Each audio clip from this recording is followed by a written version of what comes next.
அது பற்றிய அறிவிப்பு முதலமைச்சர் அவர்கள் அரசின் சார்பிலே அறிவிப்பாங்க. அவங்க என்ன அறிவிக்கிறாங்களோ அவற்றை கொண்டு போய் சேர்ப்பது நம்முடைய துறையினுடைய கடமை, அது பணி. வழக்கமாக சென்ற ஆண்டு கூட கரும்பு வழங்கப்பட்டது. அப்படி கரும்புகள் வழங்குகின்ற அந்த இதில் முறைகேடுகள் எதுவும் வந்துவிடக்கூடாது, தரமானதாக இருக்க வேண்டும், உரிய விலைகள் அதை உற்பத்தி செய்யக்கூடிய பயிரிடக்கூடிய விவசாயிகளுக்கு கொண்டு போய் சேர வேண்டும் என்ற நோக்கத்தோடு மாண்புமிகு முதலமைச்சர் அவர்களுடைய உத்தரவின்படி அந்தந்த மாவட்டங்களில் மாவட்ட ஆட்சித்தலைவர்களுடைய தலைமையில் மாவட்ட ஆட்சித்தலைவருக்கு கீழே ஒரு குழு அமைத்து அதில் வேளாண் துறை, அதே போல் வருவாய்த்துறை, நம்முடைய கூட்டுறவு சங்கங்களுடைய நிர்வாகிகள் இதெல்லாம் கலந்துண்டு அவர்களின் மூலமாக அந்த மாவட்டங்களில் எவ்வளவு கரும்பு சாகுபடி செய்யப்பட்டிருக்கிறது, எத்தனை விவசாயிகள் செய்திருக்கிறார்கள் என்று ஒரே விவசாயிடத்தில் ஒட்டுமொத்தமாக அதை வாங்குவது நன்றாக இருக்காது. ஆகவே பரவலாக அனைத்து விவசாயிகளிடத்திலும் நமக்கு தேவைன்னா 2 கோடி 20 லட்சம் கரும்புகள் தேவைப்படும். ஆனால் தமிழ்நாட்டில் விவசாயிகள் அதை விட 10 மடங்கு கூடுதலான கரும்புகளை சாகுபடி செய்திருப்பார்கள். ஆகவே இதை நம்முடைய தேவைக்கு ஏற்றவாறு அந்தந்த பகுதிகளில் செய்வதற்குத்தான் மாவட்ட ஆட்சியர் தலைமையில் அந்த குழு அமைக்கப்பட்டு அதை செயல்படுத்துவார்கள். கரும்பு கொள்முதல் முடிந்த பிறகு கூட்டுறவு சங்கங்களின் மூலமாக விவசாயிகளுக்கு மின்னஞ்சல், அதாவது பேட்டை இசிஎஸ் மூலமாக அவர்களுக்கு அந்த தொகைகள் போய் சேரும். ஆகவே வங்கிகளிலிருந்து நேரடியாக கூட்டுறவு சங்கங்களிலிருந்து விவசாயிகளுக்கே போய் அவர்களுடைய வங்கி கணக்கில் வரவு வைக்கும். மத்திய அரசு அறிவிச்ச பெட்ரோல் பங்கை பொறுத்த வரைக்கும் நம்ம ஏற்கனவே இங்கே தமிழ்நாட்டில் பண்ணிட்டு இருந்தாலும் கூட இப்போ நம்ம எவ்வளோ அப்ளை பண்ணியிருக்கோம், அவங்க எவ்வளோ கொடுக்கலாம்? இதுவரை 58 பெட்ரோல் டீசல் நிரப்புகின்ற நிலையங்கள் பல்வேறு கூட்டுறவு சங்கங்களின் சார்பிலே நடத்தப்படுகிறது. அதைத் தொடர்ந்து மேலும் ஒரு 50க்கும் மேற்பட்ட விண்ணப்பங்கள் எண்ணெய் கழகத்தில் பல்வேறு இந்தியன் ஆயில், பாரத் பெட்ரோலியம் போன்ற அந்த நிறுவனங்களில் விண்ணப்பித்து அதனுடைய பணிகள் தொடர் நடவடிக்கையில் இருக்குது.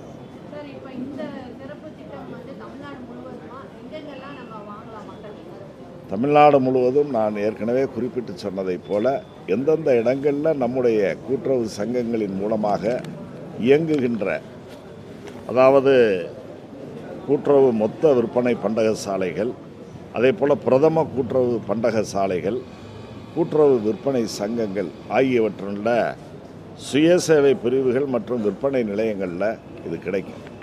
இன்றைக்கு கூட இது ஒரு நல்ல வரவேற்பை பெற்றிருக்கிறது என்பதற்கு அடையாளமாகத்தான் இங்கே இந்த விற்பனையை துவங்குகின்ற அறிமுகப்படுத்துகின்ற நேரத்தில் வந்திருந்த பொதுமக்களை நாங்கள் கேட்டால் எந்த பகுதியிலேருந்து வர்றீங்க போகிறீங்கன்னு சென்னையின் மாநகரத்தில் பல்வேறு பகுதியிலிருந்து கூட்டுறவு நம்முடைய சங்கங்களில் விற்கக்கூடிய பொருள்களை தேடி நாடி வந்து வாங்கி செல்கிறார்கள் என்பது கூட்டுறவுத்துறையினுடைய நம்பிக்கையை, எந்த அளவிற்கு நம்பகத்தன்மையை பொதுமக்கள் மத்தியிலே பெற்றிருக்கிறது என்பதற்கு ஒரு எடுத்துக்காட்டாக இருக்கிறது. பனை வெல்லம் சக்கரை பொங்கலுக்கு இனிப்பு பொங்கலுக்கு பனை வெல்லம் போட மாட்டாங்க. ஒன்று நாட்டு வெல்லம் தான் போடும். கோரிக்கைகள் வரலாம், ஆனால் அது காப்பி அந்த மாதிரி சில இனிப்புகளுக்கு வேணால் பயன்படுத்தலாம். சர்க்கரை பொங்கலை பொறுத்த வரையில் அச்சு வெல்லம் அந்த மாதிரி வெல்லங்கள் தான் பயன்படுத்துவாங்க. அது நடந்துக்கிட்டு இருக்கு.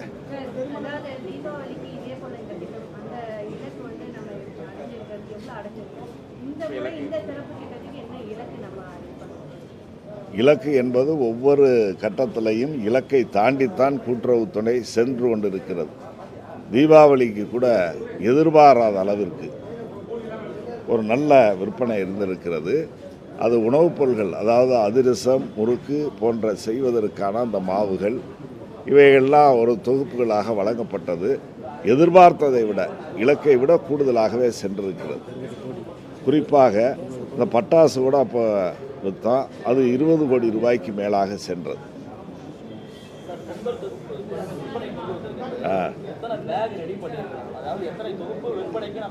இது ஒன்றும் இலக்கு எவ்வளவு மேக்சிமம் நம்ம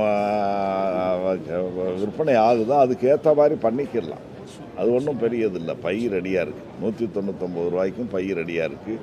பொருள்களும் கிட்டங்கியில் இருப்பு இருக்குது. அது மாதிரி 3 வகையான பைகள்லாம் தயார் நிலையில் இருக்குது. அது நாளைக்கு தேவைன்னா இன்றைக்கி சொன்னோம்னா பண்ணிடுவாங்க. கணிசமான அளவுக்கு கையிருப்பில் இருக்குது.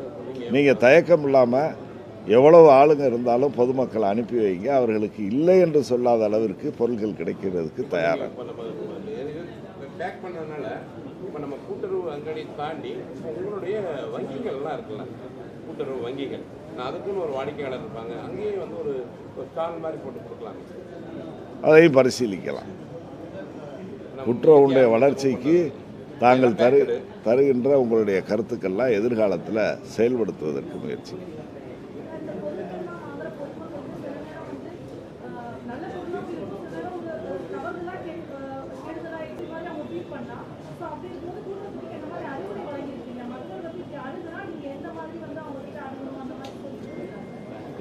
ஆமாம், இதை வந்து ஏதோ ஒரு நாள் 2 நாளில் இந்த வியாபாரத்துக்கு வர்றவங்க நம்முடைய கூட்டுறவு நிறுவனங்களில் இல்லை.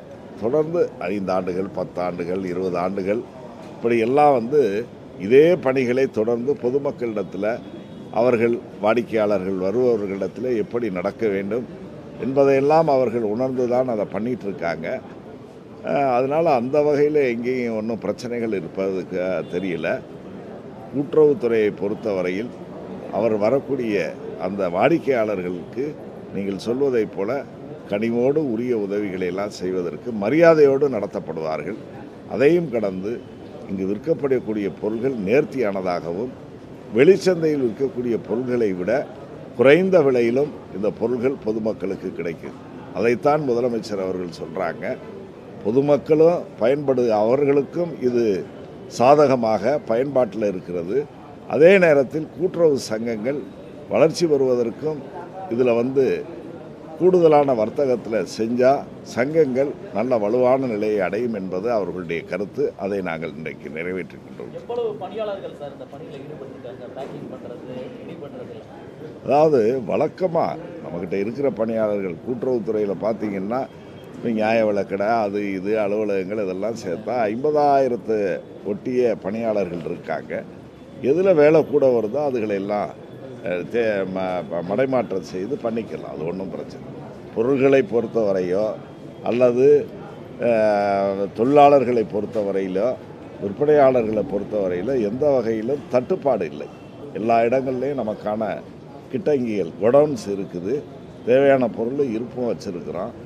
தேவையான அளவுக்கு மேன் பவர் மனித சக்தியும் இருக்குது. எந்த பிரச்சனையும் இல்லை.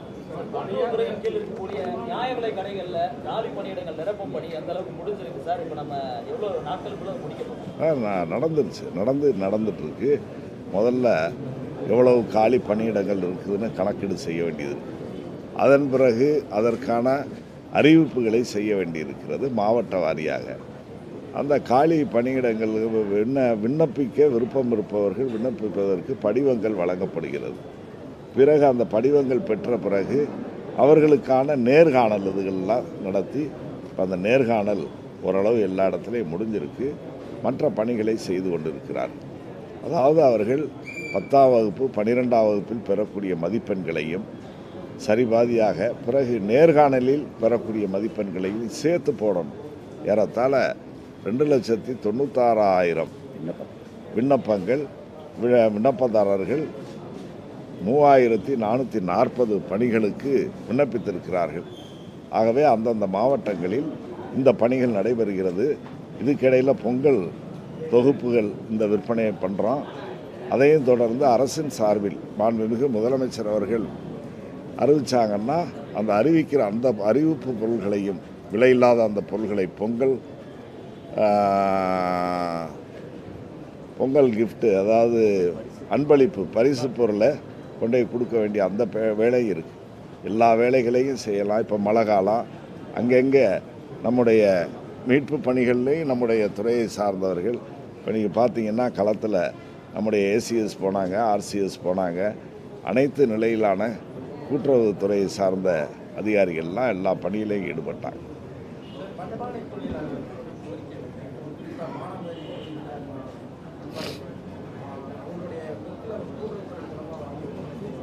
அங்கே மானாமதுரை மண்பாண்ட தொழிலுக்கு பெயர் போனது. இன்று நேற்றல்ல, நாம் சுதந்திரம் பெறுவதற்கு முன்னதாகவே அங்கே கூட்டுறவு சங்கங்கள் அமையப்பட்டு நல்ல வலுவான நிலையில் இருக்குது. ஏறத்தாழ 500க்கும் மேற்பட்ட குடும்பங்கள் அந்த தொழிலில் ஈடுபட்டிருக்காங்க. அவர்களுக்கு கடந்த காலங்களில் இருந்த அந்த மூலப்பொருளான களிமண் எடுப்பதற்கு இருந்த தடைகள்லாம் தளரப்பட்டு, மாண்புமிகு முதலமைச்சர் அவர்களே நீங்கள் குறிப்பிடுகின்ற அந்த மானாமதுரை மண்பாண்டம் செய்கின்ற தொழிலாளர்கள் நிறைந்த அந்த பகுதிக்கு போனாங்க. 2016 போனார். பிறகு 2021 நடைபெற்ற சட்டமன்ற தேர்தலின் போது நம்முடைய நாடாளுமன்ற உறுப்பினர் சகோதரி கனிமொழி அவர்கள் அதே இடத்த போய் பார்வையிட்டாங்க. ஆக இப்படி அப்பொழுது வைக்கப்பட்ட அந்த கோரிக்கைகள்லாம் நிறைவேற்றப்பட்டு அவர்கள் இப்பொழுது எந்த விதமான இடையூறுகளும் இல்லாமல் தொழிலை செய்து வருகிறார்கள். அங்கு இருக்கக்கூடிய சங்கமும் 75 ஆண்டுகளுக்கு மேலான ஒரு கூட்டுறவு சங்கம் வலுவான நிலையில் இயங்கிக்கிட்டு.